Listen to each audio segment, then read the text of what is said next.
Welcome back to PFT PM. Joining us now, quarterback of the Minnesota Vikings. He's Kirk Cousins on behalf of Sleep Number. Kirk, how are you, pal? Doing well, Mike. Good to see you. Hey, great to see you. And it just seems like yesterday that we were talking to you in Minnesota before you'd signed with the Vikings. 3 years have now gone by. What's been the biggest thing that you've learned during your 3 years with the Vikings? Well, I'm just so grateful that I got the chance to come here to Minnesota and to play with people like Adam Thielen and Justin Jefferson and Kyle Rudolph and Dalvin Cook and on, and to get to cross paths with Kevin Stefanski and Gary Kubiak and Mike Zimmer. I just feel fortunate to be in the position I'm in. I think Minnesota is a great organization. I think we have a great locker room, and we fell a little short this past season, but I'm excited about 2021 and what we're building. We talked to Justin Jefferson yesterday, Kirk. What do you think his ceiling is based upon what you've seen from him in just his rookie year without that normal opportunity to prepare like a rookie ordinarily would have had? Well, I think that's what's so remarkable about his rookie season is that he did not have OTAs. He didn't have a normal training camp. We didn't really plug him in as our starting X until week 3.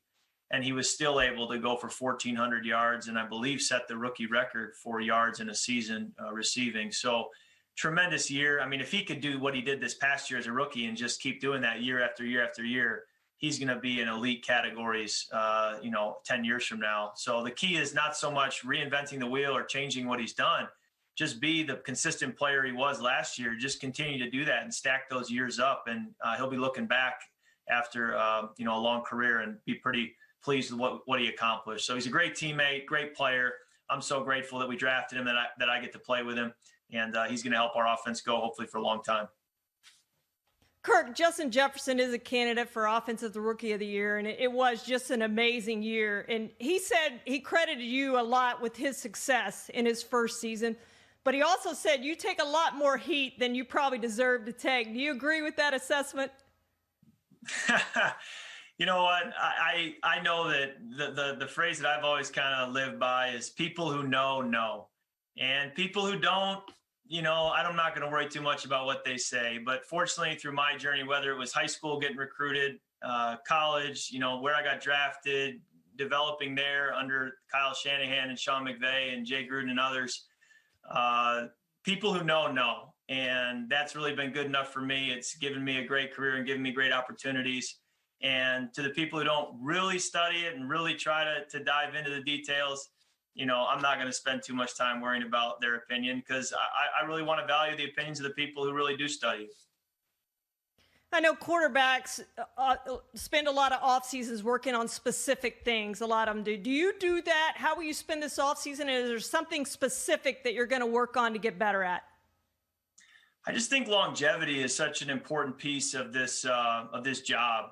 Being able to stay healthy, being able to come back year after year and have your body feel good in training camp, and then all the way through the season. And so, even now in late January, early February, my focus is how can I have my body at now turning 33 next summer, continue to perform at the level it did when I was 23, 24. And, Tom Brady's obviously set a high bar. Drew Brees, much the same way with how well they've played into their early 40s, mid 40s, even in Tom's case, and just trying to have the right habits. So with my training, the workouts, diet, sleep, I'm here with Sleep Number this week doing media, just wanting to get the word out about the importance of quality sleep and Sleep Number 360 smart bed that I use and the Sleep IQ score that their Sleep Number app provides for me, the difference it makes in staying healthy and having a long career. So that's really something that I try to take seriously, not only sleeping well in season, but also in the off season so I can hopefully play as long as a guy like Drew or Tom. And you were able to make that very seamless and professional transition to the pitch because you sleep on a Sleep Number bed. See? That's how it works.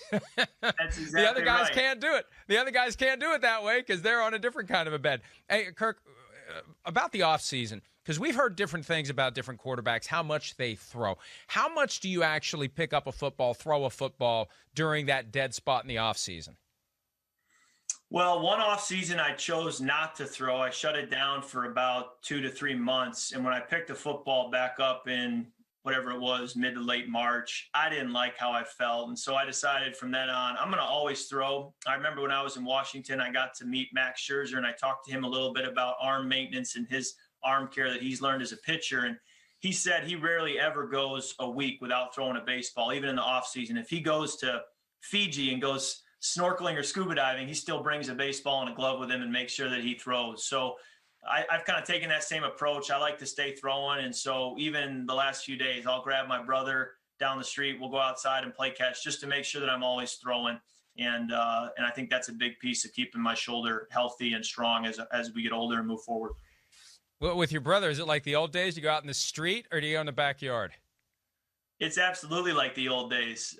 Although now he's got gloves. I don't really make him catch without gloves, but it's just straight in the backyard, sometimes in the driveway. And again, I don't need it to be fancy. I just say, hey, I just need to get some throws in. And he's got good enough hands. He's a good enough athlete where I can rifle it at him, and it works for me. I'm just curious, Kirk, you've been where Dak Prescott is right now. I don't know if you've talked to Dak and given him any advice, but if you have, great. But if you haven't, what advice would you give him?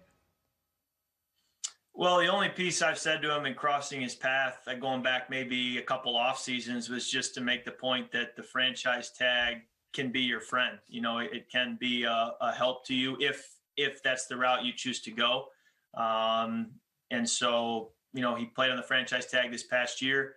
I think he's in a great spot now. Everybody knows he can play, that he's an elite quarterback.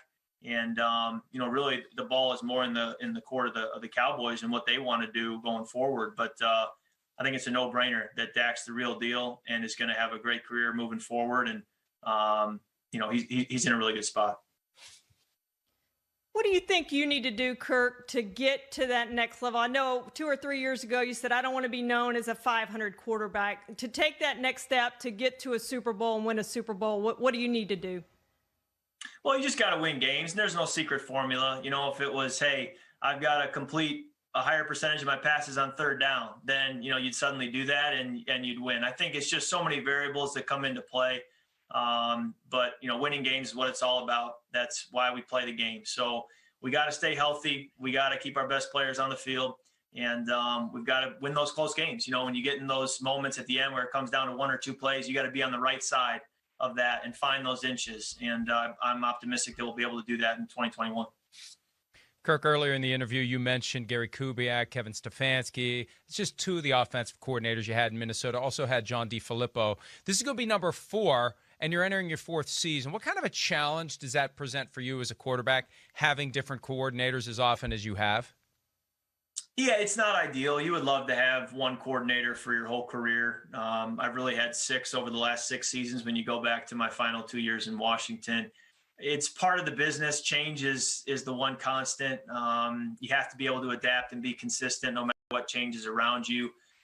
Fortunately, I have been around really good play callers, going back to my early days with Kyle Shanahan and all the way through this past year with Gary. So as much as there has been change, I've also been fortunate to have great coaches, great play callers, and I expect that whoever Coach Zimmer hires going into this upcoming season, that it'll be no different. And, you know, now going into year 10, I look forward as well to kind of taking on more of a leadership role and being a little bit more of a coordinator on the field, if you will. And I think you start to do that more as you progress through your career.